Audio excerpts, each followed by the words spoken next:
professeur, après avoir passé une thèse de doctorat ici, à Paris 8, précisément sur Deleuze, sur les problèmes de l'image, et qui est professeur à Taipei, exactement, et spécialiste donc de la pensée française contemporaine, Foucault, Deleuze, et qui va nous parler de sa recherche sur donc je te donne la parole.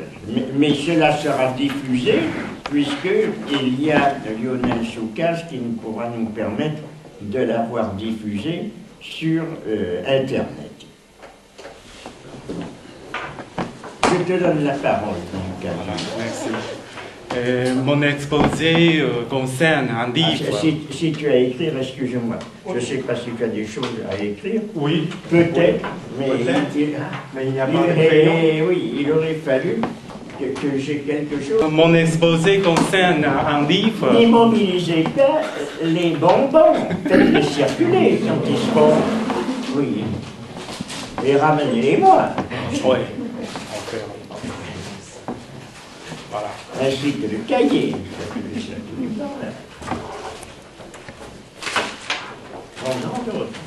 Et toi? C'est ça. Toi. Oui, plus tard. Plus tard. C'est ça. Pour maintenir la voix. Ok, merci. C'est bon? Non, parfait. Je me tais. Voilà, il s'agit d'un livre que je suis en train de préparer et d'écrire.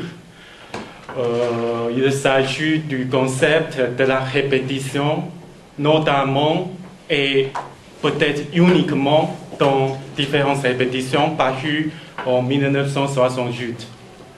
C'est très bizarre que l'idée de la répétition est presque disparue. On ne voit plus du tout après le livre fondamental de Deleuze, à savoir différentes répétitions. Et ce que je veux me poser, la question c'est suivante. Qu'est-ce qui se passe dans la pensée propre de Gilles Deleuze? Ou plutôt, qu'est-ce que c'est la conception de la répétition? Et aujourd'hui, mon exposé concerne la première partie de mon livre à venir. Le titre, c'est il s'agit d'un problème très paradoxal chez Deleuze. C'est la genèse et en même temps déjà de la répétition. Et ça, c'est le titre de mon exposé. Alors, je commence. La philosophie de Deleuze se confond avec une pensée de la différence. Cela veut dire non seulement que Deleuze pense et conçoit toujours la différence, mais aussi que sa philosophie en est elle-même une pratique concrète. Dès ses premiers textes, notamment la conception de la différence chez Bergson, écrit en 1956, la différence est déjà à la fois le concept et la pratique de la pensée. La publication de différentes répétitions en 1968 fondait définitivement la pensée de la différence, en dénonçant la représentation, le même, le semblable et l'analogie de l'identité. À la fin du livre, Deleuze proposait une formule, un mot particulièrement long, à savoir anti-drama-différenciation avec un T et un C. Peut-être je marquer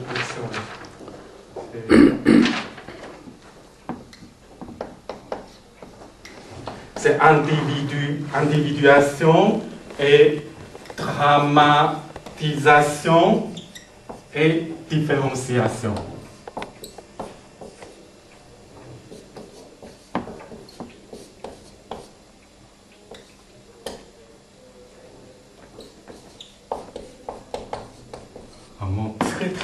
plus long que déterritorialisation créée avec Félix Guattari.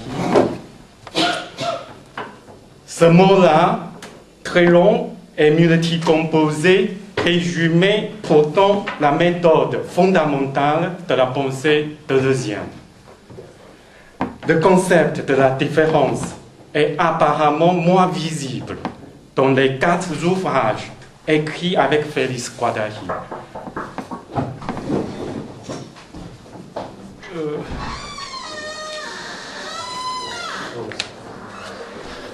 Mais les concepts tels que l'événement, le corps sans organes, le devenir, le nomade, la machine de guerre, la déterritorialisation, etc., peuvent être toujours considérés comme allotropie de la différence aux problèmes variés.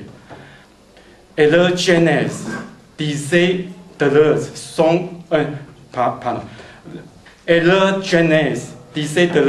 est précisément différence et répétition. Le concept de la différence ainsi que la différence du concept sont tellement importants qu'on ne peut comprendre la philosophie de Deleuze sans comprendre en même temps la différence. Il ne faut pas la réduire à une théorie ou à une doctrine, non plus à une réponse, quelle que soit la complexité qu'on lui donne à la question « qu'est-ce que la différence ?» La différence n'est pas simplement un concept créé et remis en question, mais aussi la pratique même de cette philosophie. C'est la raison pour laquelle Deleuze conclut ces 2 tomes du cinéma en rappelant que, je cite, c'est dans votre feuille, la première citation, la théorie philosophique est elle-même une pratique, autant que son objet. Elle n'est pas plus abstrait que son objet. C'est une pratique des concepts et il faut la juger en fonction des autres pratiques avec lesquelles elle interfère. La philosophie est une pratique singulière. C'est de créer la concept, tandis que la nature du concept n'est pas séparable à la différence, remis en question pour le mouvement de la pensée.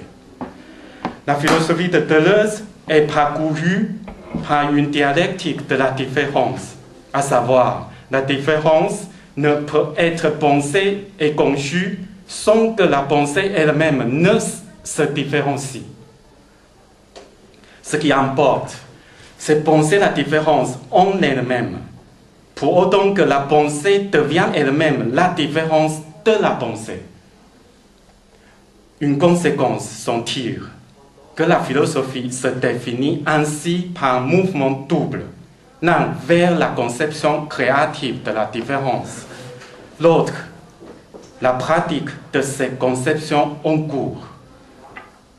La pensée de la différence ne s'impose que dans une différence qui se différencie en elle-même. La différence se dit par son auto-position ou son auto-référent, que non seulement il faut penser la différence par la différence, mais la différence ne vient jamais sans que la pensée à son tour ne se différencie. La philosophie deleuzienne se tient à une immanence qui est en premier lieu la différence en elle-même. Le mouvement de la pensée consiste à créer le concept qui est suscité par tel ou tel différent. Mais ce qui est pensé, les différents ou les différences, détermine la pensée.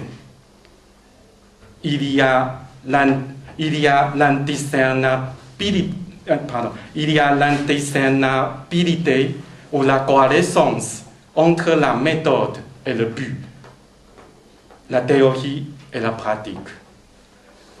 La différence en tant que concept et pratique est à la fois ce qui doit être pensé et ce qui pense. Cela veut dire la différence différencie la pensée et inversement. Il s'agit d'une ontologie de la différence par laquelle la différence est construite par un problème de la dyade. En retour de soi, la différence se dit toujours deux fois. Parce que la différence ne consiste pas quelque chose au-delà d'elle-même. Elle n'est jamais la différence de, mais la différence en elle-même. Elle double ou dédouble la pensée en se problématisant. La différence est son double exubérant. Voilà la philosophie de Deleuze. La dyade de la différence évoque donc une répétition coexistante qui est sa propre construction. Et 20 ans après la publication de Différence et répétition, Deleuze a préfacé sa version américaine en disant, je cite, c'est la deuxième citation, à la limite, il y aura-t-il une seule et même puissance de différence ou de la répétition, mais qui s'exerçait seulement dans le multiple et déterminerait les multiplicités. Le problème de la répétition n'est nullement secondaire et dérivé, mais il intègre avec celui de la différence dans la pensée essentielle de Deleuze, comme une seule et même puissance. S'il est vrai que le concept s'installe dans l'autre position, n'est-il pas déjà une répétition pour elle-même, dès sa naissance? Si faire de la philosophie, je cite Deleuze, c'est justement commencer par la différence. Et la différence est le vrai commencement. C'est la troisième citation. Si c'est vrai, la répétition n'est-elle pas aussi la genèse de la philosophie? La répétition est comprise comme la dyade de la différence. Les différences considérées telles que la littérature, par exemple Proust, Laurence, Menneville, la peinture considérée par exemple celle de Bacon ou celle de Cézanne, le théâtre considéré par exemple celui de Beckett et Artaud, la musique considérée... Tu pourrais écrire les noms parce que ils sont peut-être pas très compréhensibles si tu écrivais les noms. Oui, d'accord. Pour ce qui est plus moins connu, là, moi je vais écrire sur le tableau. La musique, par exemple, c'est de Berg, Messiaen ou Schumann, ou les philosophes, par exemple, Bergson, Leibniz, Spinoza, Foucault, et leur concept. Ces différents témoignent sans doute de la dyade de la différence en elle-même.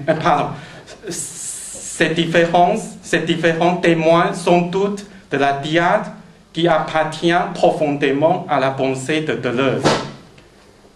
Ces recherches de Deleuze sont d'une part penser la différence en elle-même, d'autre part penser la répétition pour elle-même de la différence considérée. La différence exprimée par la répétition est le centre de gravité de la philosophie deleuzienne. Elle ne peut pas être conçue sans en même temps renvoyer à la puissance de la répétition. En tant qu'idée, la différence, je cite, n'est pas autre chose que ce qu'elle est. Mais paradoxalement, c'est dans ce mouvement retournant toujours en soi, la différence est née à la manière de la diade, dans sa propre répétition. La pensée supposant la répétition de la différence résume essentiellement la philosophie de Deleuze. D'une part, c'est le commencement de faire de la philosophie. D'autre part, l'entreprise de la philosophie consiste au commencement du commencement, comme tel. Il s'agit, d'une certaine manière, de la différence qui lance sans cesse les commencements, ou inversement, de la reprise du commencement qui se différencie. L'histoire de la philosophie est pliée par Deleuze dans la genèse égale la répétition, qui est la remise en question de la différence. Il s'agit d'une pensée à venir, c'est-à-dire qui concerne le point de départ auquel commence et commencera la philosophie.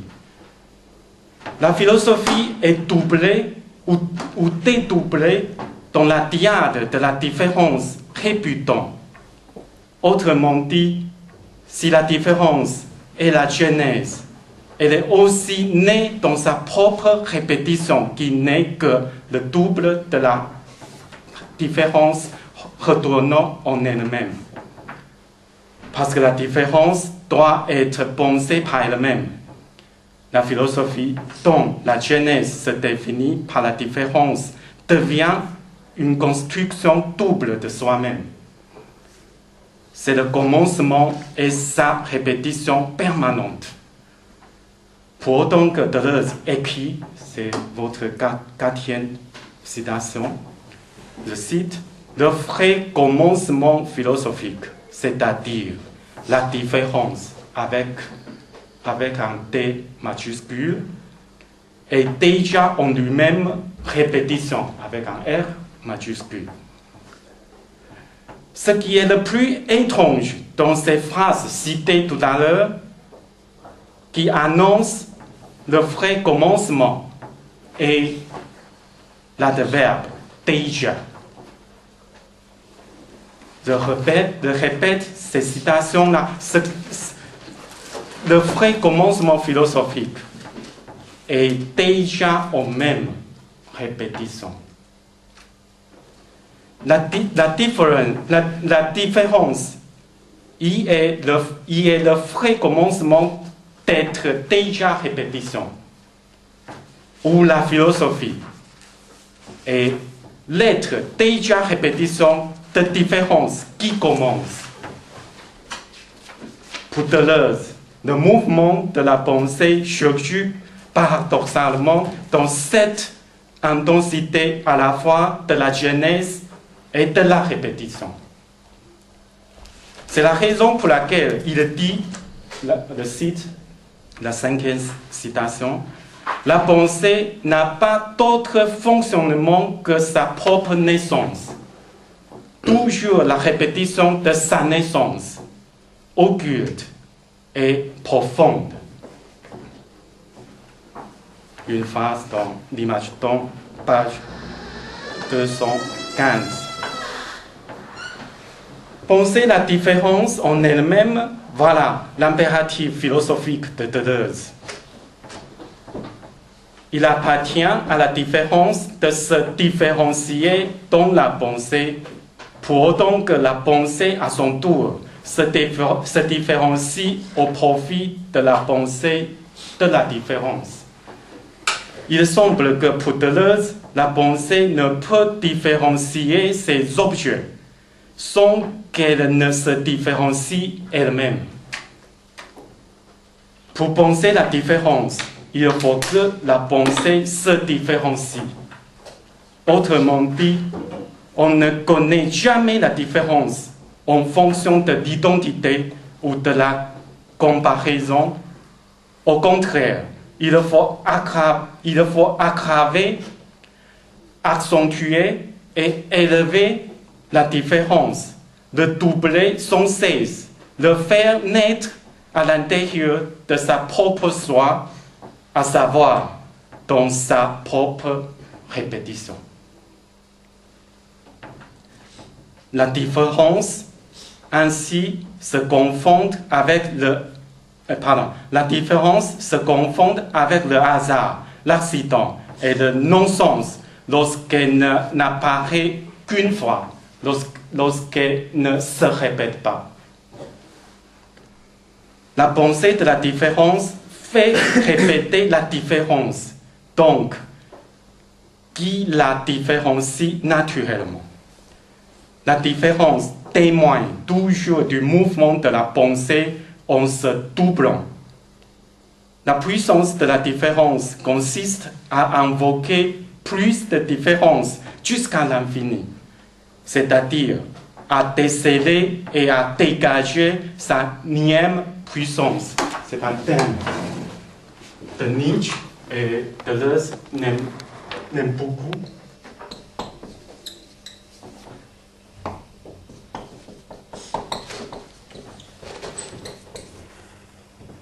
On dit pas nième, on écrit en général en français énième. Tu mets un né d'abord, avant le N. Oui, on met un E avant le N. Un énième. Non, oui, c'est ça. Donc, parce que comme le N ne se prononce pas, on met avant le N un E. Sa énième puissance. Je ne crois pas que Deleuze ait écrit sa nième puissance. Il a certainement écrit ça, énième puissance. Oui, c'est ça. Mais il faudrait l'écrire, là, le énième. Si écrit comme ça. Oui, mais ça mais écrit comme ça en français, ça ne se prononce pas. Énième. C'est ça, voilà, c'est ça. Et avec un accent aigu. C'est ça. Ça n'a pas tellement d'importance. Peut-être le distribue aussi la citation. Je te laisse. Il y a 2 feuilles. Merci. On en était là. Oui, c'est ça. La pensée. Oui, c'est ça. C'est super. C'était là où tu en Ah oui, d'accord. La pensée est née dans la reprise sans cesse de ce vrai commencement. La différence s'exprime dans une répétition singulière, qui est son propre double, tandis que l'identité se représente d'une certaine manière, toujours par l'autre, en fonction du même et du ressemblance. La différence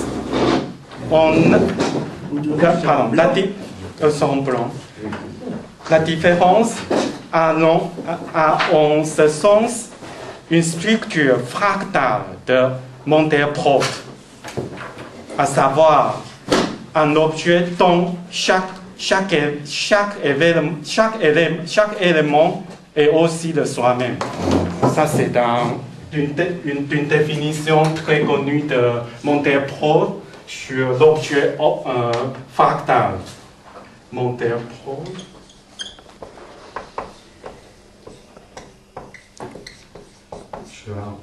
Sur un fractal.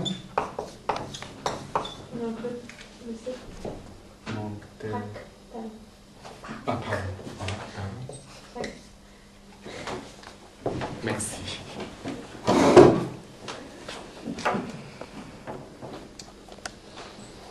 La différence est un objet dont chaque élément est aussi le soi-même.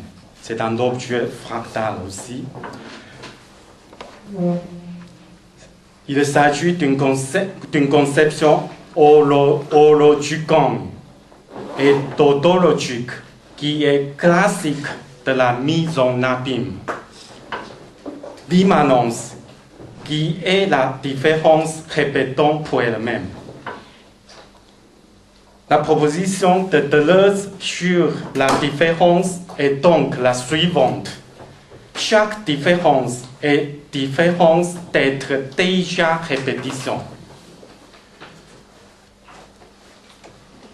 Tandis que les différences se différencient l'une à l'autre. Je répète, chaque différence est différence d'être déjà répétition. Tandis que les différences se différencient d'une à l'autre. La critique de l'identité réside dans l'expression qui est la différence de deux différences différentes. Deux différences sont données au lieu d'identiques. Elles sont pourtant différentes l'une à l'autre en fonction de toujours penser en soi-même. L'élément de la différence est encore la différence. Cela récapitule le minimalisme de la pensée de différence. Il n'y a aucune injustice dans l'idée de justice, aucune lâcheté dans le courage, si bien que la différence ne comporte nullement le même, le ressemblant, l'analogie et l'identique. La différence n'a rien à voir avec la représentation. Elle est le simulacre au sens propre du terme. Faire différencier la différence, c'est le mouvement de la différence en différence et sur différence.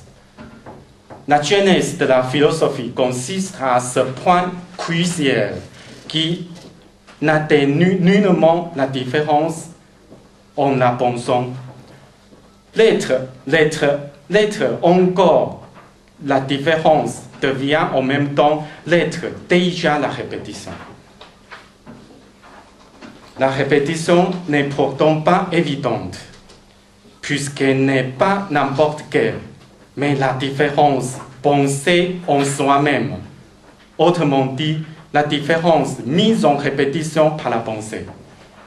Pour Deleuze, tout n'est pas la différence, mais la différence est partout. Une phrase très leibnizienne. Ce qui compte n'est pas la rencontre, ce qui compte n'est pas la reconnaître, mais l'enchaîner en série. Il y aurait une épistémologie ou une méthodologie qui n'est plus pour connaître ou reconnaître l'inconnu, mais pour tracer son plan d'immanence. La philosophie commence au point où la différence se double et s'intensifie en soi-même par la pensée. Et c'est dans cette forme supérieure où la différence se dit par la différence, où la pensée se dit par la différence et la répétition. Le vrai commencement s'enfuit dans la langue paradoxale de différence et de répétition. Il s'agit d'une part d'un passé antérieur, puisque le commencement est déjà la répétition.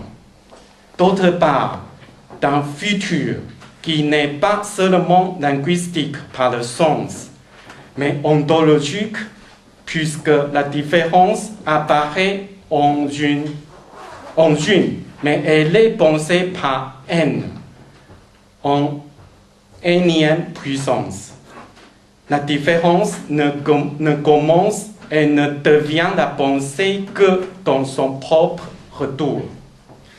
Bref, considérée comme être déjà la répétition, la différence déclenche la philosophie, ou plutôt, c'est par la pensée philosophique, et elle s'exprime comme telle.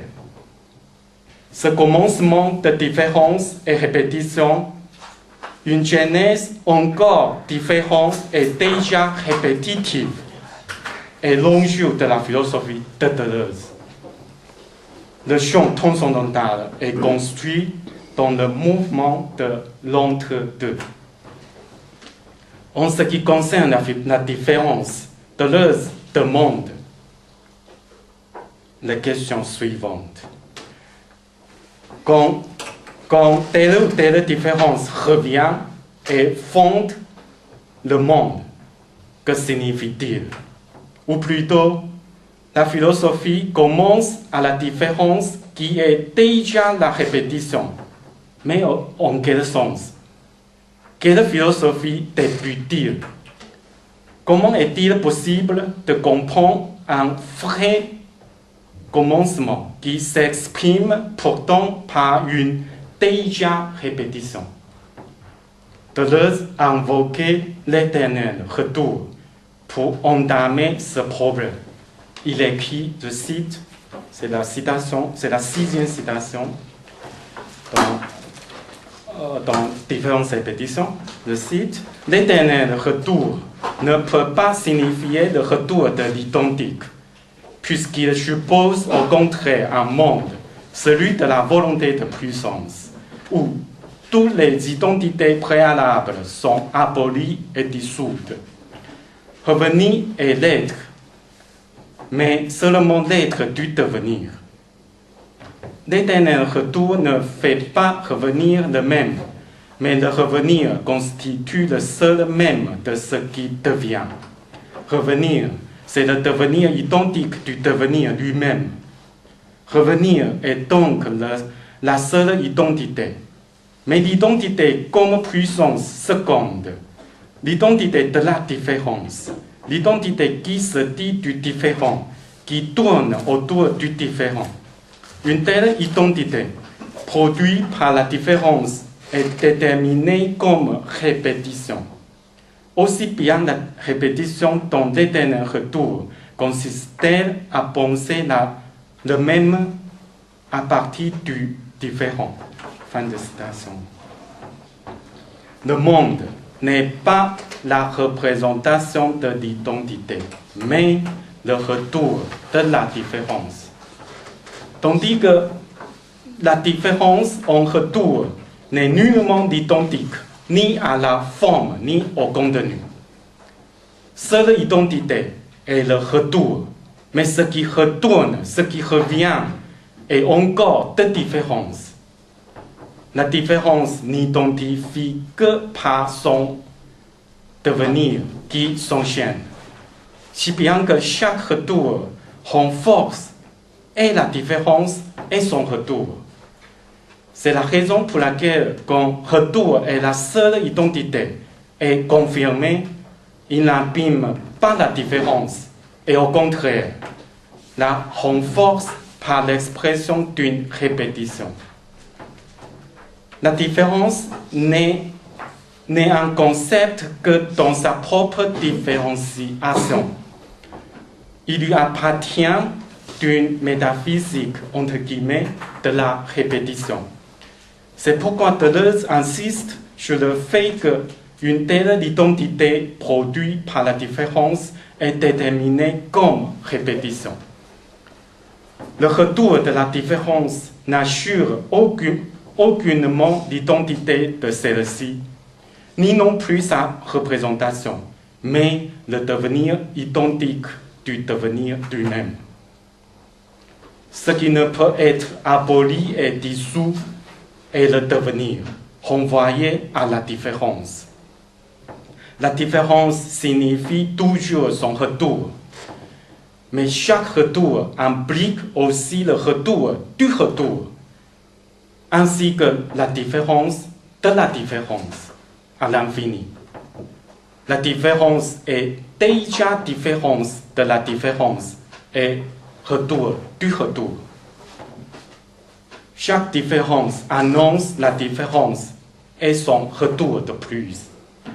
C'est ce que Deleuze appelle penser le même à partir du différent, qui est précisément la signification de l'éternel retour. Par l'identité du retour, le monde à venir s'imprègne de différences exubérantes. Retour n'est jamais représentation, mais répétition de différences en elle-même. À partir de la différence et son retour, s'épanouit le monde y compris, bien sûr, la pensée philosophique. Deleuze écrit donc la 7e citation de cite. Il faut que la différence devienne l'élément, l'ultime unité, qu'elle renvoie donc à d'autres différences qui jamais ne l'identifient, mais la différencient.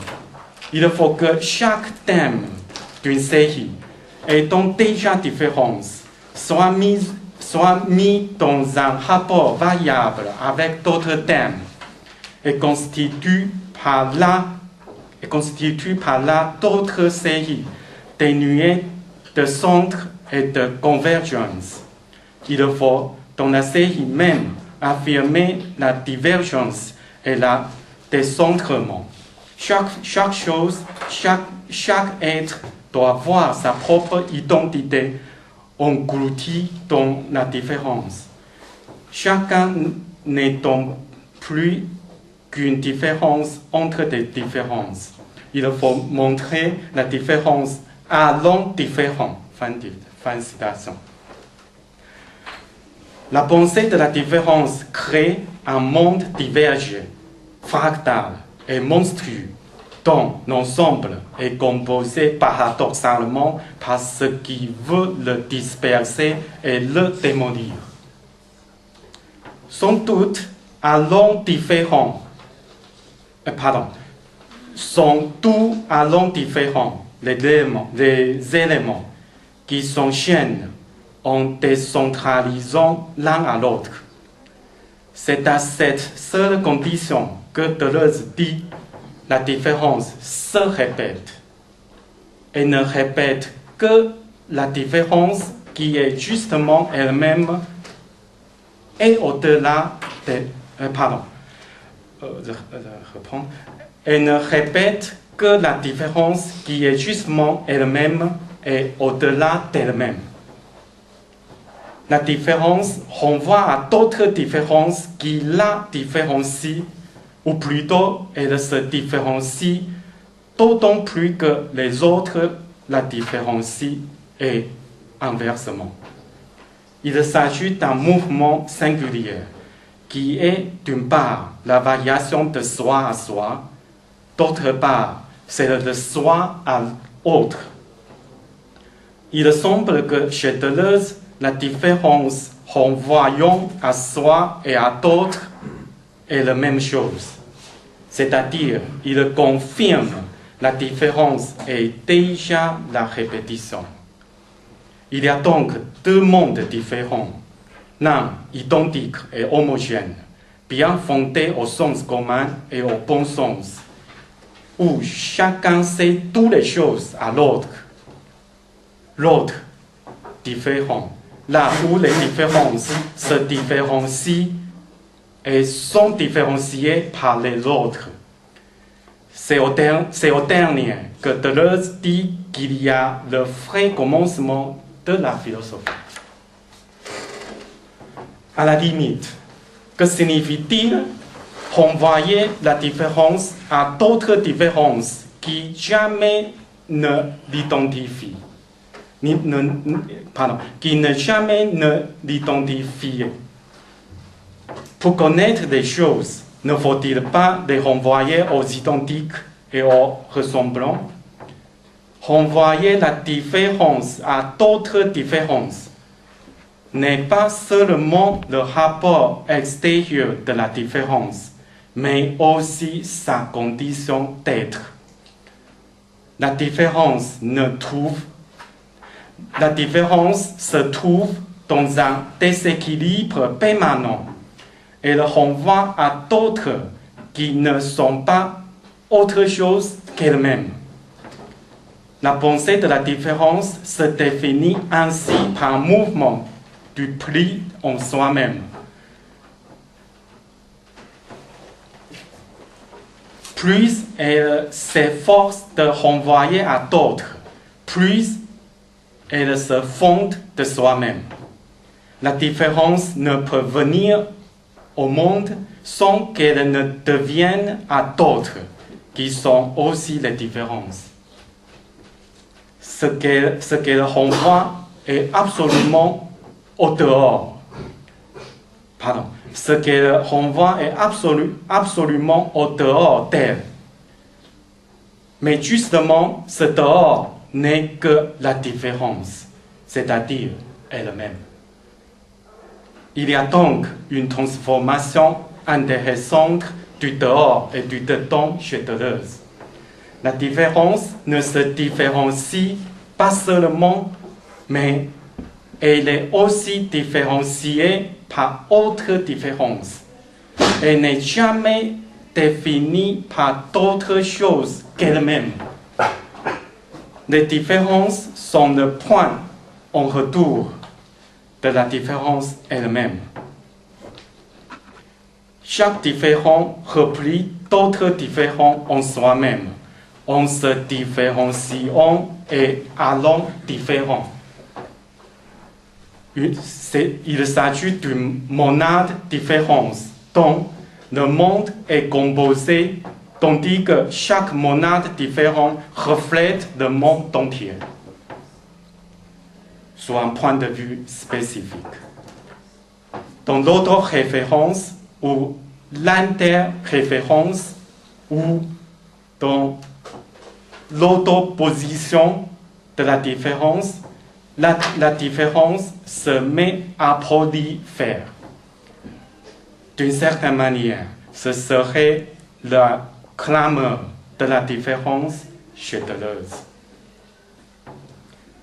Pour Deleuze, la philosophie commence à une condition singulière, c'est-à-dire la différence d'être déjà répétition.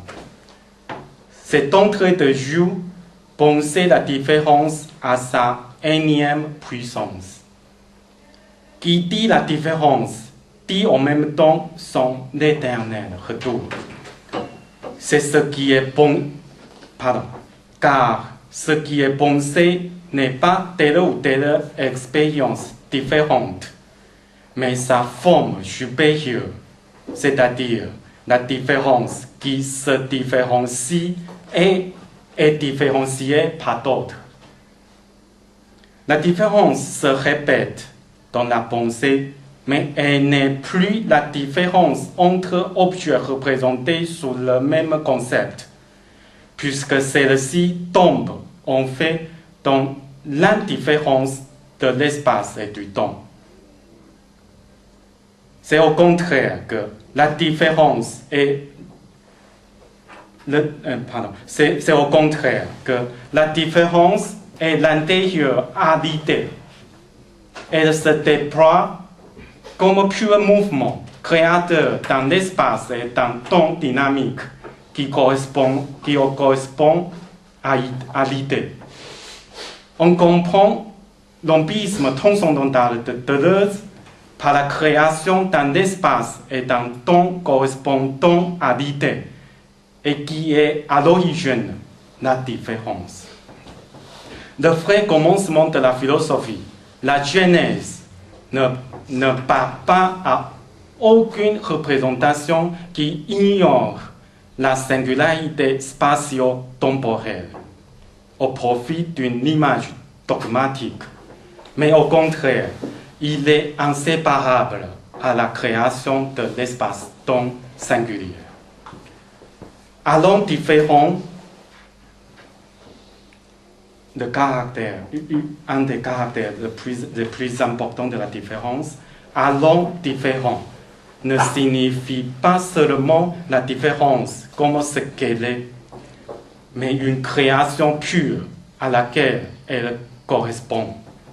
Si la différence renvoie toujours à la différenciation de soi et par d'autres, celle-ci n'a pas lieu comme un simple mouvement dans un espace physiquement fait, car elle est l'espace-temps même qui laisse dérouler le mouvement sans concept, si bien que la façon de sortir de l'image dogmatique et du régime de représentation consiste pour Deleuze à créer un nouveau espace-temps correspondant au mouvement pur.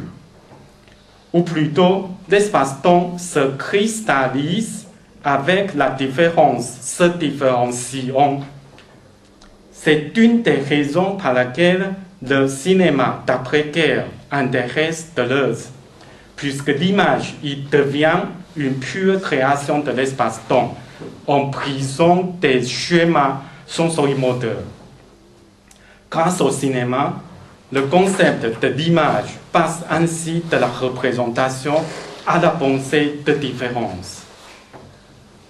Francis Bacon, par exemple, en tant que différent, il crée des mouvements désorganisés, déformés et hystériques.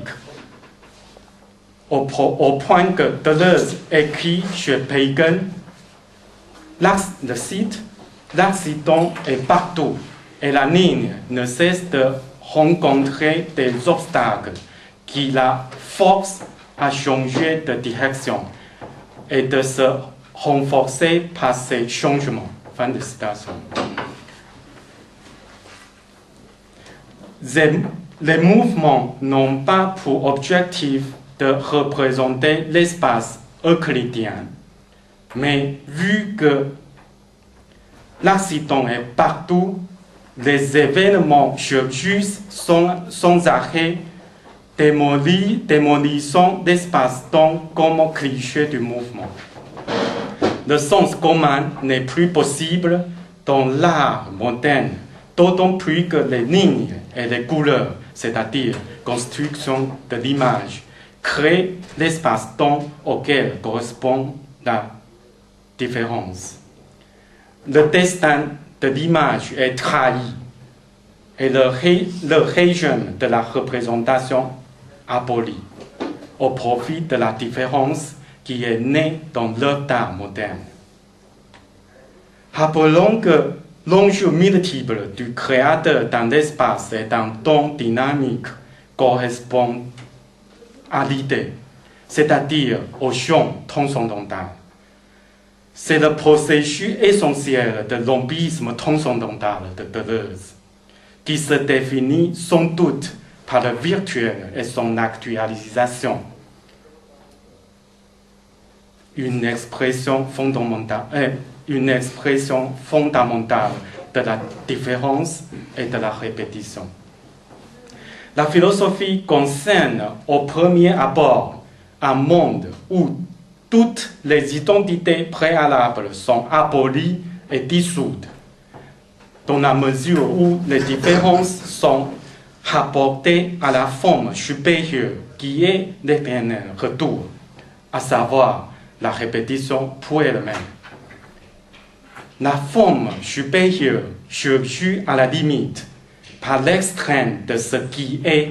Deleuze écrit donc, le cite, c'est la 8e citation, l'extrême n'est pas l'identité des contraires, mais bien plutôt l'universalité du différent.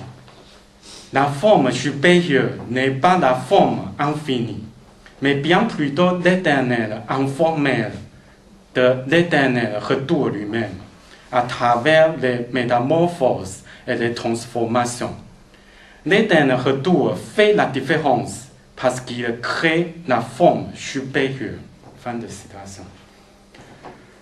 En fonction de l'extrême, la différence sort définitivement de la moyenne et du médiocre, représenté par le bon sens et le sens commun. Si la différence revient, ce qui revient ne convient aucune forme, puisqu'elle devient l'informel de l'extrême. Elle est simplement la transformation éternelle de l'être de limite. La machine de guerre, la territorialisation, etc., peuvent être toujours considérées comme allotropie de la différence aux problèmes variés. Et leur genèse, disait Deleuze,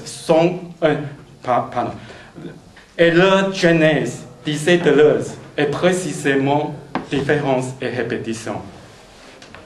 le concept de la différence ainsi que la différence du concept sont tellement importants qu'on ne peut comprendre la philosophie de Deleuze sans comprendre en même temps la différence.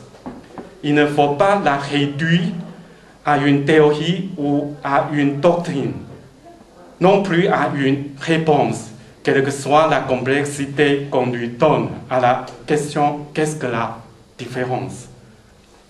La différence n'est pas simplement un concept créé et remis en question, mais aussi la pratique même de cette philosophie. C'est la raison pour laquelle Deleuze conclut ces deux tomes du cinéma en rappelant que, je cite, c'est dans votre feuille, la première citation, la théorie philosophique est elle-même une pratique, autant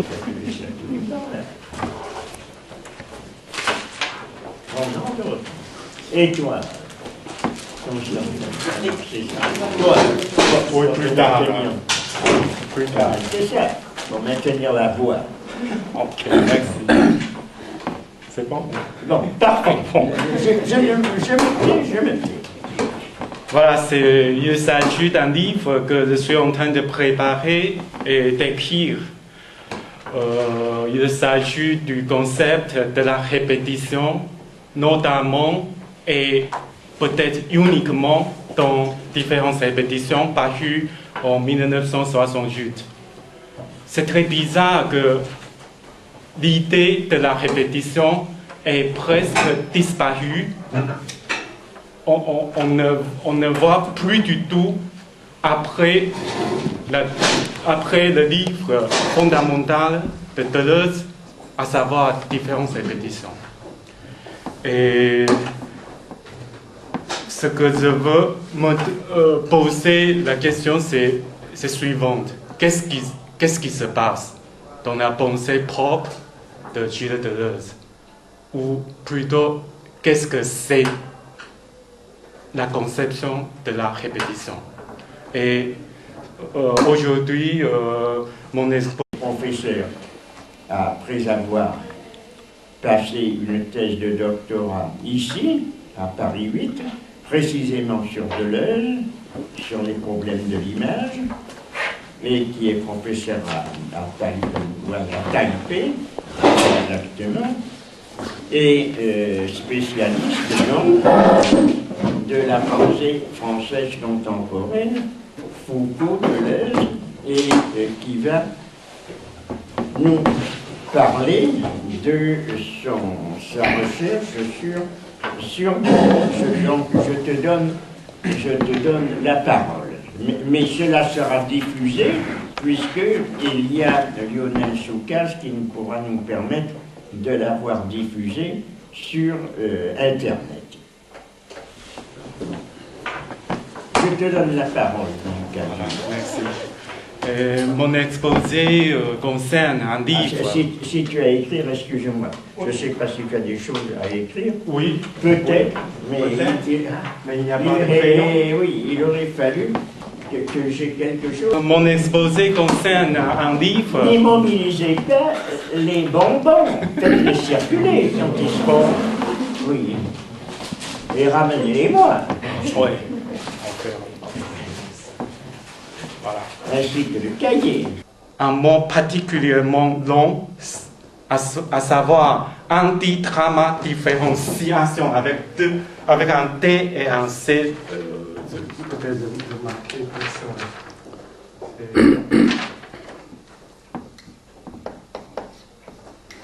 C'est individuation et dramatisation et différenciation.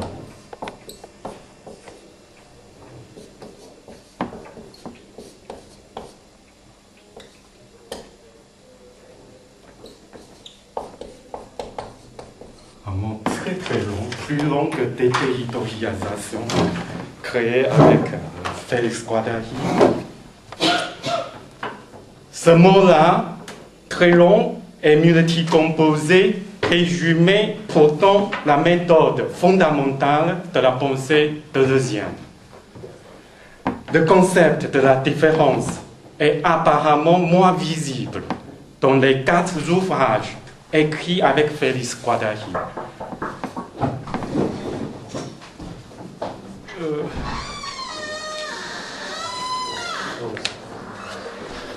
Mais les concepts tels que l'événement, le corps sans organes, le devenir, le nomade posé concernent la première partie de mon livre à venir.